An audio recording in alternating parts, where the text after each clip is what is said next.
আসসালামু আলাইকুম প্রিয় শিক্ষার্থীবৃন্দ, সবাই ভালো আছো? ওয়ালাইকুম আলহামদুলিল্লাহ মিস আসসালাম। ভালো। জি মিস, আলহামদুলিল্লাহ ভালো আছি। আপনি কেমন আছেন? আলহামদুলিল্লাহ, আমিও ভালো আছি। গত ক্লাসে আমরা কি পড়েছিলাম মনে আছে? জি মিস। কি পড়েছিলাম বলো তো?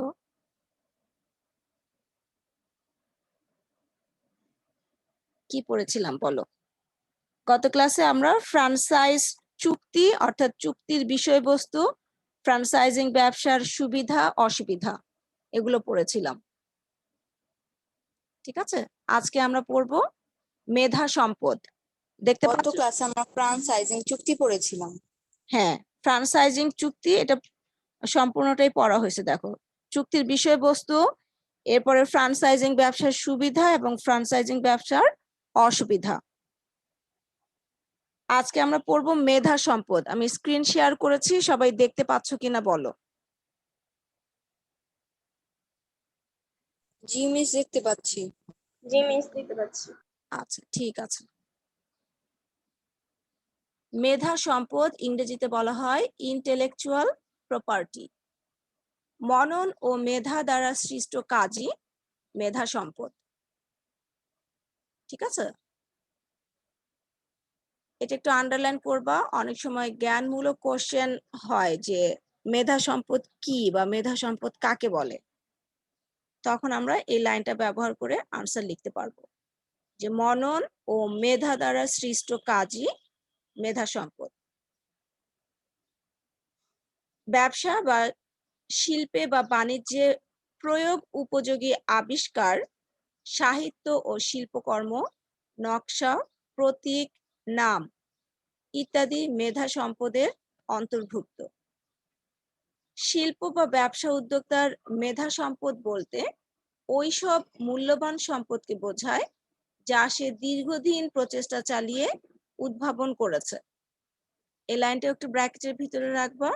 যদি প্রশ্ন হয় যে শিল্প বা ব্যবসা উদ্যোক্তার মেধা সম্পদ কাকে বলে, তখন আমরা এই লাইনটি ব্যবহার করে আনসার লিখতে পারবো যে শিল্প বা ব্যবসা উদ্যোক্তার মিস ওইসব ওইসব মানে হচ্ছে যেই আবিষ্কারটা সে করবে সেটা হতে পারে সাহিত্য বা শিল্পকর্ম, নকশা, প্রতীক, নাম। ঠিক আছে, ওইসব মূল্যবান সম্পদকে বোঝায় যা সে দীর্ঘদিন প্রচেষ্টা চালিয়ে উদ্ভাবন করেছে বা আবিষ্কার করেছে। সব উদ্ভাবন ও সৃজনশীল কর্মকাণ্ডের মূলে রয়েছে মেধা সম্পদ। এই লাইনটাও আন্ডারলাইন করতে পারো, অনেক সময় বহু নির্বাচনী প্রশ্ন হতে পারে যে সব সৃজনশীল কর্মকাণ্ডের মূলে রয়েছে কোনটি, তখন আনসার কি হবে? মেধা সম্পদ। মেধা সম্পদ। Very good. মেধা সম্পদকে কাজে লাগিয়ে মানুষ জয় করেছে সৃষ্টির অনেক অজানা রহস্য। এই লাইনটা দিয়েও বহু নির্বাচনী প্রশ্ন হতে পারে যে মেধা সম্পদকে কাজে লাগিয়ে মানুষ জয় করেছে, কি জয় করেছে, তখন আনসার হবে সৃষ্টির অনেক অজানা রহস্য।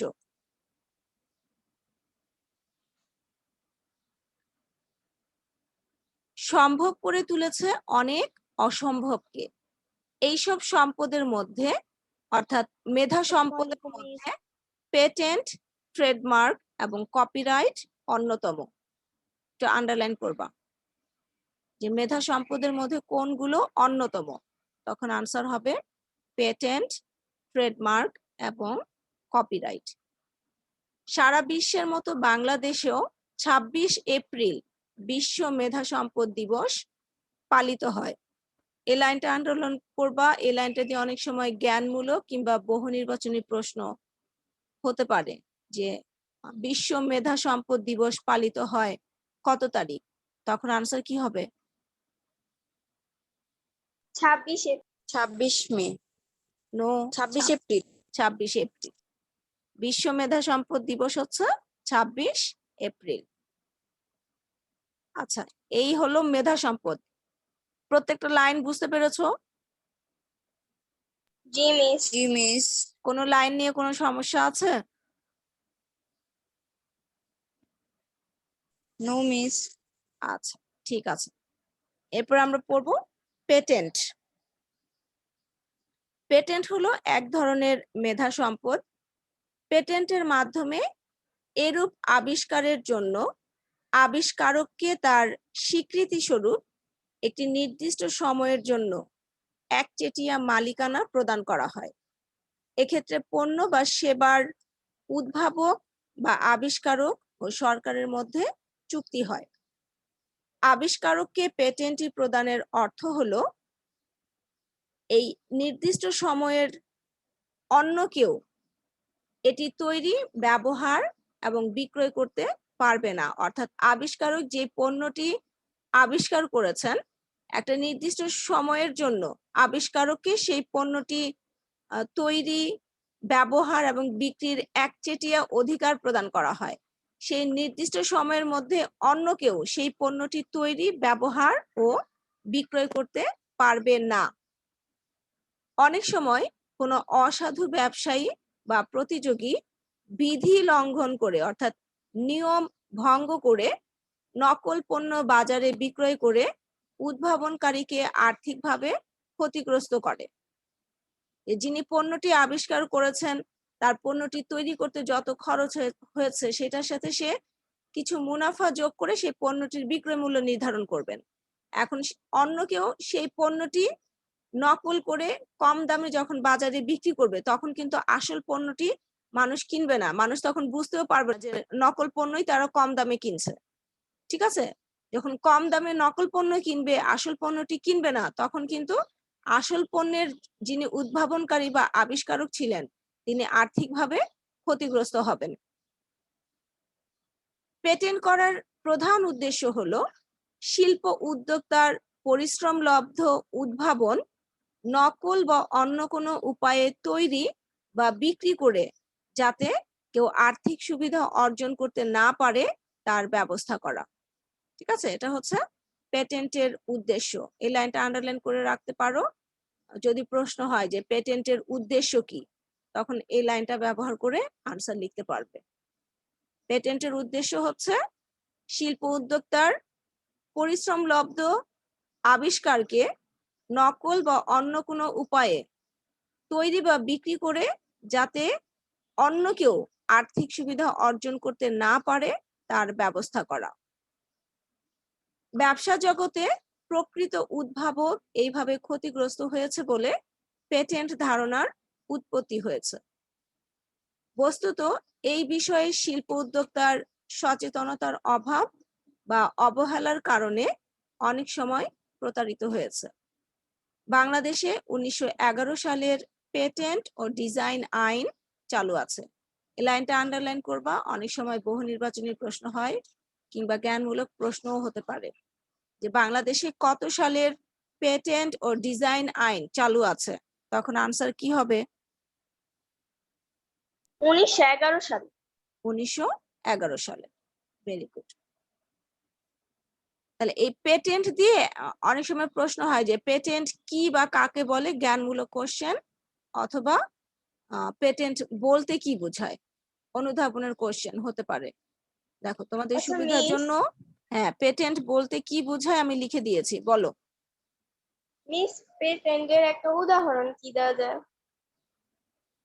পেটেন্টের উদাহরণ কি দেওয়া যায় আমরা একটু পরে পড়বো। শুধু এইটা না, Okay, এরপরে miss. কপিরাইটও আছে, দুটো পড়লেই তুমি বুঝতে পারবা। ঠিক আছে? ওকে মিস।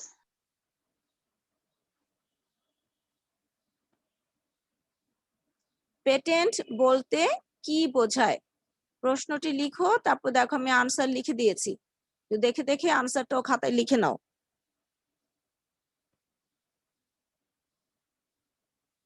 নতুন আবিষ্কৃত পণ্যের উপর একটি নির্দিষ্ট সময় পর্যন্ত আবিষ্কারক একক অধিকার অর্জনের জন্য সরকারের সাথে যে চুক্তি করে তাকে পেটেন্ট বলে।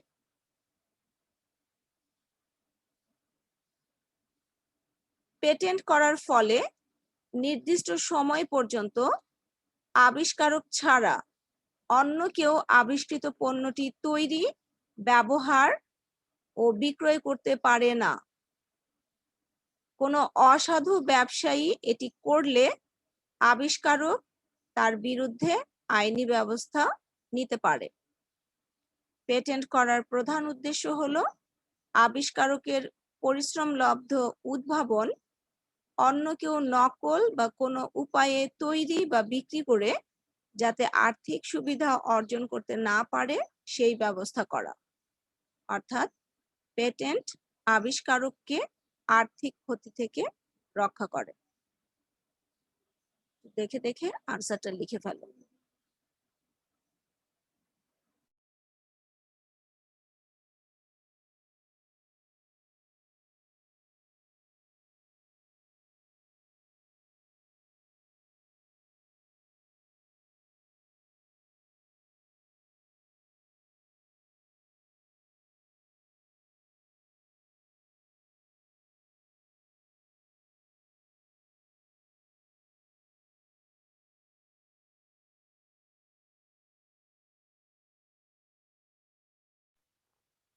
মিস।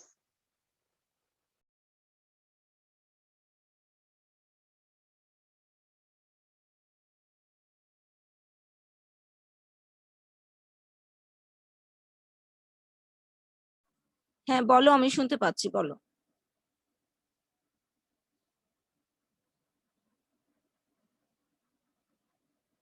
নো মিস, অনেকক্ষণ সাউন্ড হচ্ছিল না এই জন্য। না, আমি মিউট করে রেখেছি যে তোমরা লিখবা, লিখতে একটু সময় লাগবে সে কারণে। লেখা শেষ? নো মিস, আরেক স্ক্রিনশট দিয়ে রাখছি।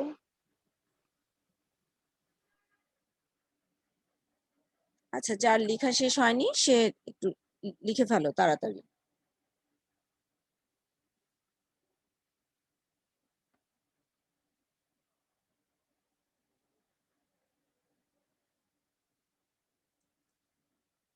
স্ক্রিনশট না দিয়ে খাতায় লিখে ফেলো, পরে আর স্ক্রিনশট দেখে খাতায় লিখতে ইচ্ছা করবে না। মিস, আমি বাসায় নেই, আমার কোথায়? বাবা অসুস্থ। ও চলে আচ্ছা আচ্ছা, আসছে। গ্রামের বাড়িতে গিয়েছো তাই তো? জি মিস। আচ্ছা, তুমি পরে স্ক্রিনশট দেখে খাতায় তুলে নিবে, ঠিক আছে? ওকে মিস।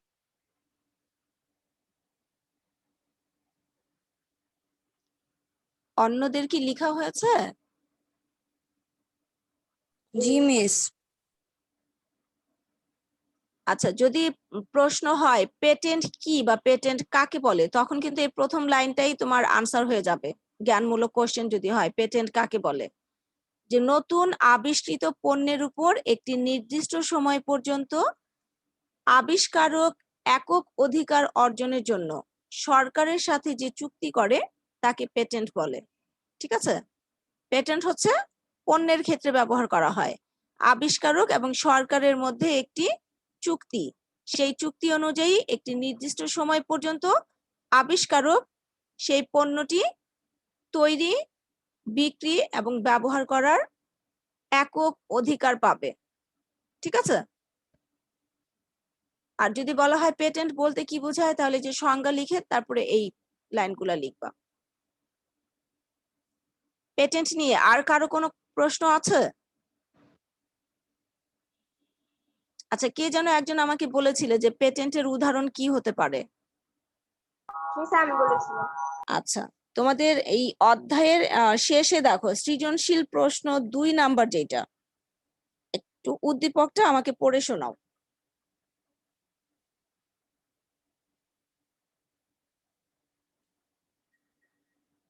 শুনতে পেয়েছো আমার কথা?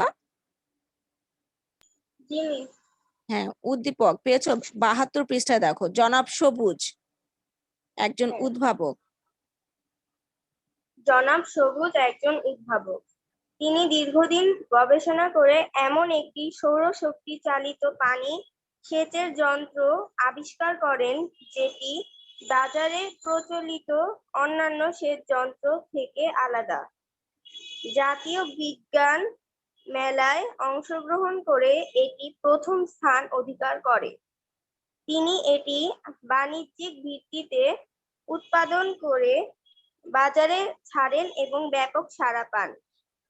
কিছুদিনের মধ্যেই অন্য একটি প্রতিষ্ঠিত কোম্পানি তার এই যন্ত্র নকল করে বাজারজাত করে, কিন্তু তিনি ওই কোম্পানির বিরুদ্ধে মামলা করেও আইনগত কোনো ব্যবস্থা নিতে পারেননি। আচ্ছা, ঠিক আছে। এখন দেখো, উদ্দীপকে আবিষ্কারক একটি নতুন পানির সেচ যন্ত্র আবিষ্কার করেছেন, অর্থাৎ কৃষকরা যে সেচ যন্ত্র দিয়ে জমিতে পানি দেয়, ঠিক আছে। তারপরে হচ্ছে বিজ্ঞান মেলায় অংশগ্রহণ করে প্রথম স্থান অধিকার করেছেন তিনি। এটি বাণিজ্যিক ভিত্তিতে উৎপাদন করে বাজারে ছাড়েন এবং ব্যাপক সাড়া পান। কিছুদিনের মধ্যে অন্য একটি প্রতিষ্ঠিত কোম্পানি তার এই যন্ত্র নকল করে বাজারজাত করে, কিন্তু তিনি ওই কোম্পানির বিরুদ্ধে মামলা করেও আইনগত কোনো ব্যবস্থা নিতে পারেননি। কেন বলতো? কারণ তিনি যখন সেচ যন্ত্রটা আবিষ্কার করেছেন, তিনি কিন্তু পেটেন্ট করেননি, ঠিক আছে। সরকারের সাথে তিনি কোনো চুক্তি করেননি। পেটেন্ট করার মানেই হচ্ছে যে নতুন আবিষ্কৃত যন্ত্রের জন্য সরকারের সাথে একটি চুক্তি করা, যে চুক্তি অনুযায়ী একটি নির্দিষ্ট সময় পর্যন্ত আবিষ্কারক ওই পণ্যটি তৈরি, বিক্রি এবং ব্যবহার করার একক অধিকার পাবেন। অন্য কেউ এটা করতে পারবে না। যদি করে তাহলে তার বিরুদ্ধে আইনগত ব্যবস্থা আবিষ্কারক নিতে পারবে, ঠিক আছে। যেহেতু তিনি পেটেন্ট করেননি, সেই কারণে পরবর্তীতে যখন অন্য একটি কোম্পানি তার এই সেচ যন্ত্র নকল করে বাজারে বিক্রি করেছে, তিনি কিন্তু সেই কোম্পানির বিরুদ্ধে কোনো আইনি ব্যবস্থা নিতে পারেননি, ঠিক আছে। ক্লিয়ার হয়েছে এবার পেটেন্ট? জি মিস।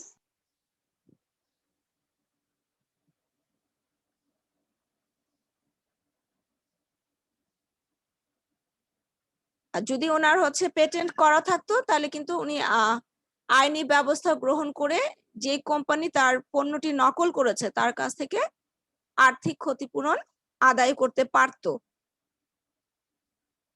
এই কারণে যে দেখো, পেটেন্ট বলতে কি বোঝায়, এটা লাস্ট লাইনে আমরা বলেছি যে পেটেন্ট আবিষ্কারককে আর্থিক ক্ষতির হাত থেকে রক্ষা করে। অর্থাৎ তার আবিষ্কৃত পণ্য যদি কেউ নকল করে বাজারে বিক্রি করে, তাহলে আবিষ্কারক তার বিরুদ্ধে আইনগত ব্যবস্থা গ্রহণ করে ক্ষতিপূরণ আদায় করতে পারবে।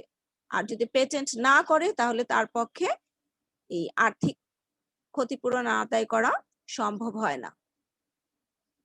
তাহলে পেটেন্ট ক্লিয়ার হয়েছে সবার কাছে? জি মিস। আচ্ছা, বাংলাদেশে কত সালের পেটেন্ট ও ডিজাইন আইন চালু আছে? 1911। 1911। পেটেন্ট কাকে বলে?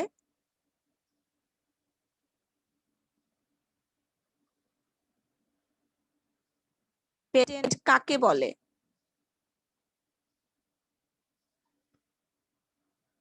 আমার প্রশ্ন শুনতে পেয়েছো? জি মিস। হ্যাঁ, আনসার বলো, পেটেন্ট কাকে বলে? নতুন আবিষ্কৃত পণ্যের ওপর একটি নির্দিষ্ট সময় পর্যন্ত আবিষ্কারক একক অধিকার অর্জনের জন্য সরকারের সাথে যে চুক্তি করে তাকে পেটেন্ট বলে। গুড, ঠিক আছে। পেটেন্টের পরে আমরা পড়ব পণ্য প্রতীক বা ট্রেডমার্ক।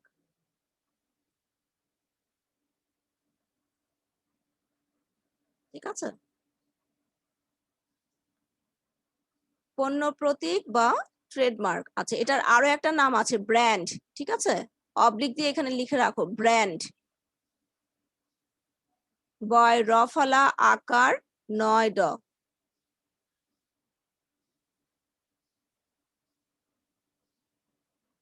এখন পণ্য প্রতীক বা ট্রেডমার্ক কাকে বলে? প্রথম লাইনটা দেখো, আমি ব্র্যাকেটের ভিতরে রেখেছি। এই লাইনটা দিয়ে আনসার লিখতে পারবে। ব্যবসা ক্ষেত্রে কোনো পণ্যকে অন্যের অনুরূপ, অর্থাৎ অন্য কোনো কোম্পানির অনুরূপ বা অভিন্ন পণ্য থেকে স্বতন্ত্র করার লক্ষ্যে ব্যবহৃত প্রতীককে ট্রেডমার্ক বলে। ঠিক আছে, যে একই পণ্য অনেক কোম্পানি তৈরি করে এবং বাজারে বিক্রি করে। তাহলে এই তোমার কোম্পানির পণ্য কোনটি, সেইটা জনগণকে বোঝানোর জন্য স্বতন্ত্র অর্থাৎ আলাদা করার লক্ষ্যে যে প্রতীক ব্যবহার করা হয়, সেই প্রতীকটাকে বলা হয় ট্রেডমার্ক। ঠিক আছে, আমার কথা বুঝতে পেরেছো সবাই? পণ্য জি, প্রতীক মিস। বা ট্রেডমার্ক কাকে বলে? ঠিক একই উদ্দেশ্যে সেবার ক্ষেত্রে ব্যবহৃত প্রতীককে সার্ভিস মার্ক বলে। পণ্যের ক্ষেত্রে বলা হয় ট্রেডমার্ক, আর সেবার ক্ষেত্রে ব্যবহৃত প্রতীককে বলা হবে সার্ভিস মার্ক। এখন যদি প্রশ্ন হয় যে সার্ভিস মার্ক কাকে বলে, তখন তো শুধু এই লাইনটা লিখলে তোমার আনসার কমপ্লিট হবে না, ঠিক আছে?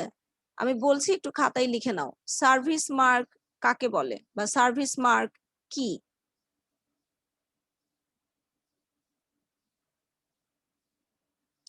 প্রশ্ন লিখেছো? সার্ভিস মার্ক কি?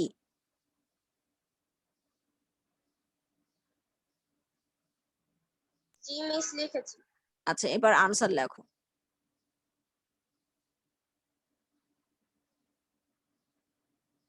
ব্যবসার ক্ষেত্রে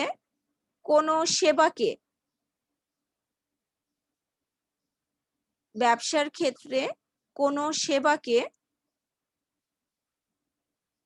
অন্যের অনুরূপ, অর্থাৎ ট্রেডমার্কের যে সংজ্ঞাটা সেটাই আমরা লিখবো, শুধু পণ্যের জায়গায় লিখবো আমরা সেবা, ঠিক আছে? সেবাকে অন্যের অনুরূপ বা অভিন্ন সেবা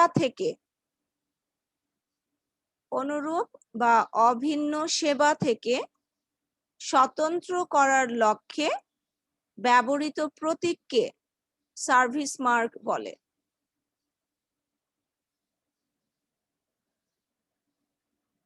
মিস আবার একটু বলবেন?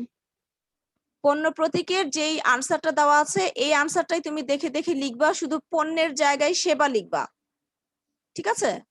যেমন এখানে আছে ব্যবসার ক্ষেত্রে কোনো পণ্যকে না লিখে আমি এখানে লিখবো সেবাকে। অন্যের অনুরূপ বা অভিন্ন, এখানে পণ্য আছে, পণ্য না লিখে আমি লিখবো সেবা। তাহলে সেবাকে অন্যের অনুরূপ বা অভিন্ন সেবা থেকে স্বতন্ত্র করার লক্ষ্যে ব্যবহৃত প্রতীককে সার্ভিস মার্ক বলে।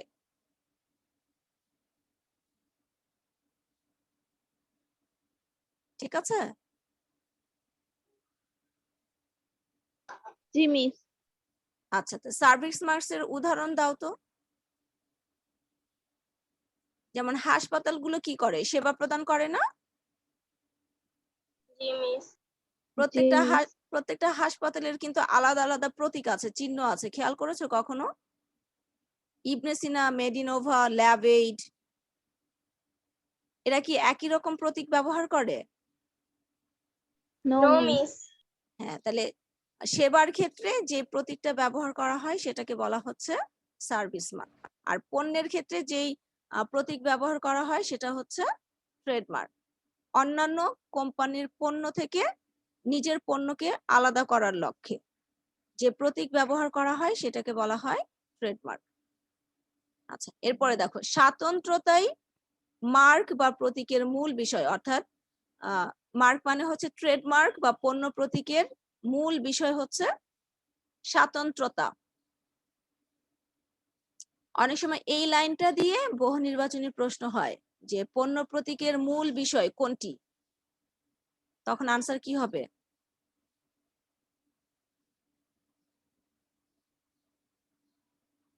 মেয়েরা আমার কোশ্চেন শুনতে পেয়েছো? মিস মিস আরেকবার আবার একটু বলেন। বলেছি যদি বহু নির্বাচনী প্রশ্ন হয় যে ট্রেডমার্ক বা প্রতীকের মূল বিষয় কোনটি, তখন আনসার কি হবে? স্বতন্ত্রতা। স্বাতন্ত্রতা, ঠিক আছে?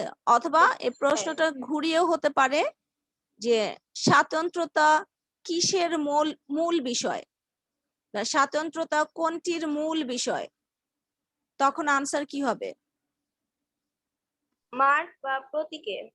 ট্রেডমার্ক বা পণ্য প্রতীকের, ঠিক আছে। এরপরে দেখো, ট্রেডমার্ক বা পণ্য প্রতীকের উদাহরণ দিয়েছে। ডিভাইস, ব্র্যান্ড, শিরোনাম, লেভেল, টিকিট, নাম, স্বাক্ষর, শব্দ, অক্ষর, প্রতীক, সংখ্যাযুক্ত উপাদান, রঙের সমন্বয় বা এগুলোর যে কোনো রূপ সমন্বয় প্রতীকের অন্তর্ভুক্ত হবে। ঠিক আছে, রঙের সমন্বয় এরকম একটা প্রতীকের উদাহরণ দাও তো, যে ওরা কিছু করে না, শুধু রঙের সমন্বয় আছে, ট্রেডমার্ক হিসেবে ব্যবহার করে রঙের সমন্বয়। মনে করতে পারছো না, আমি বলে দিচ্ছি। বাংলা লিংক, ওদের রঙের সমন্বয় আছে না, কমলা, হ্যাঁ কমলা এবং কালো রং ওরা ব্যবহার করেছে, তো ওইটা দেখলেই আমরা বুঝি এটা বাংলা লিংক, তাই না? জি মিস। এই জন্য বলেছে রঙের সমন্বয় বা এগুলোর যে কোনো রকম সমন্বয় প্রতীকের অন্তর্ভুক্ত হবে, অর্থাৎ রং, শব্দ, স্বাক্ষর, অক্ষর এগুলো মিলেও প্রতীক তারা তৈরি করতে পারে বা ব্যবহার করতে পারে। তো এগুলো হচ্ছে ট্রেডমার্ক বা পণ্য প্রতীকের উদাহরণ, কিন্তু মোড়ক প্রতীকের মধ্যে অন্তর্ভুক্ত নয়, অর্থাৎ মোড়ক ট্রেডমার্ক বা পণ্য প্রতীকের অন্তর্ভুক্ত নয়। মোড়কটা মিস কি? মোরক কি? হ্যাঁ আমিও তো বলছি মোড়ক কি, কক সিওসি কে, সেটা কি মনে হয়? হ্যাঁ, প্যাকেট করা ওটাকে বলা হয় মোড়ক। হ্যাঁ, অর্থাৎ পণ্যটাকে যা দ্বারা আবৃত করা হয় সেটাকে বলা হয় মোড়ক। যেমন চিপস যে তোমরা খাও সেটা কি একটা প্যাকেটের মধ্যে থাকে, তাই না?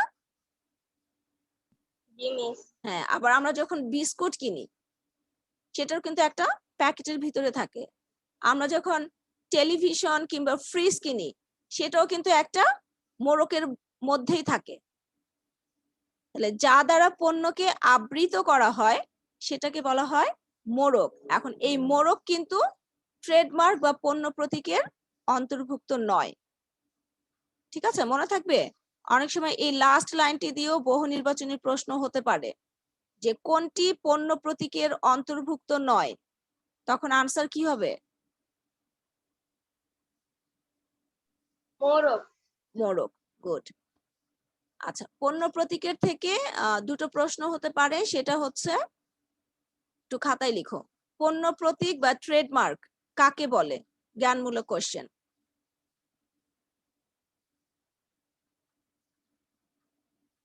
পণ্য প্রতীক বা ট্রেডমার্ক কাকে বলে?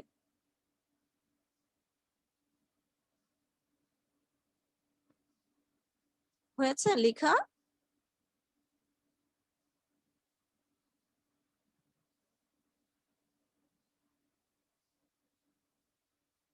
পণ্য প্রতীক বা ট্রেডমার্ক কাকে বলে? মেয়েরা লিখেছো? জি মিস। আচ্ছা, এর পরের প্রশ্নটা লেখো, ট্রেডমার্ক বলতে কি বোঝায়? অনুধাবনের প্রশ্ন হতে পারে। ট্রেডমার্ক বলতে কি বোঝায় বা পণ্য প্রতীক বলতে কি বোঝায়?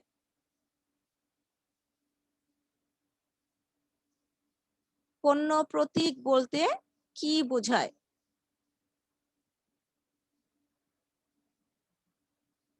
লিখেছো? জি মিস। আচ্ছা, পণ্য প্রতীক বলতে কি বোঝায় যদি আসে তাহলে তুমি পণ্য প্রতীকে যা আছে সম্পূর্ণটাই লিখবা, শুধুমাত্র এই লাইনটা লিখবা না, সেকেন্ড লাইন যেটা এটা বাদ দিবা, কারণ এখানে সার্ভিস মার্ক সম্পর্কে লেখা আছে, এই লাইনটা বাদ দিবা। এই লাইনটা বাদ দিয়ে ট্রেডমার্কের মধ্যে আমরা যা যা পড়েছি সবগুলো তথ্যই আসবে। ঠিক আছে, কথা ক্লিয়ার? মিস আমার না একটা প্রশ্ন ছিল। বলো। মিস আর বাংলা লিঙ্ক কি সার্ভিস মার্ক বা ট্রেডমার্ক কোনটার অধীনে? হ্যাঁ, ট্রেডমার্ক হবে না সার্ভিস মার্কস হবে। Very good question. কি হবে তুমি বলো? মিস আমার তো মনে হয় দুইটাই। দুইটাই? ওরা তো সেবা প্রদান করছে। তাহলে সার্ভিস মার্ক। হ্যাঁ, ঠিক আছে। আচ্ছা, আজকে যা পড়েছি তার মধ্যে আর কারো কোনো কোশ্চেন আছে? আমরা কিন্তু এই যে ট্রেডমার্ক পর্যন্ত আজকে পড়লাম। মিস ট্রেডমার্কের উদাহরণ কি হতে পারে? ট্রেডমার্কের উদাহরণ এই তো দেওয়াই আছে। মিস ওগুলা আমাদের সেবা প্রদান করে না? কোনগুলো? সরি, কোনগুলো? তুমি তো Miss ট্রেডমার্কের device। তাহলে সংজ্ঞাটাই বুঝো নাই। সংজ্ঞাটা খেয়াল করো, কি বলেছে যে ব্যবসা ক্ষেত্রে কোনো পণ্যকে অন্যের অনুরূপ বা অভিন্ন পণ্য থেকে স্বতন্ত্র করার লক্ষ্যে ব্যবহৃত প্রতীককে ট্রেডমার্ক বলা হয়। অর্থাৎ তুমি একটা প্রতীক ব্যবহার করবা তোমার কোম্পানির জন্য, ঠিক আছে? ও মিস এবার বুঝতে পেরেছি। হ্যাঁ, বুঝতে পেরেছো? যেমন ইউনিলিভারের প্রতীক কিন্তু একরকম, এটা কিন্তু অন্য কোনো কোম্পানির সাথে মিলে না। মিলে কিনা বলো? No miss. আচ্ছা, আজকে আমাদের এতটুকুই পড়া থাকলো।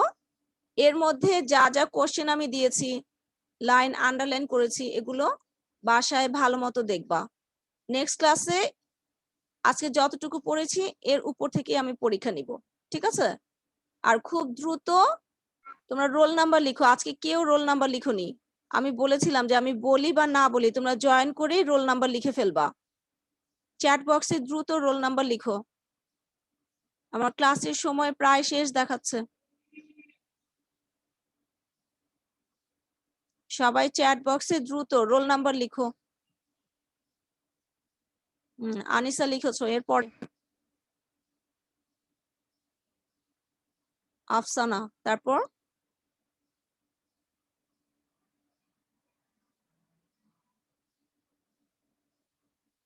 তাসনিয়া, লামিসা, ঠিক আছে।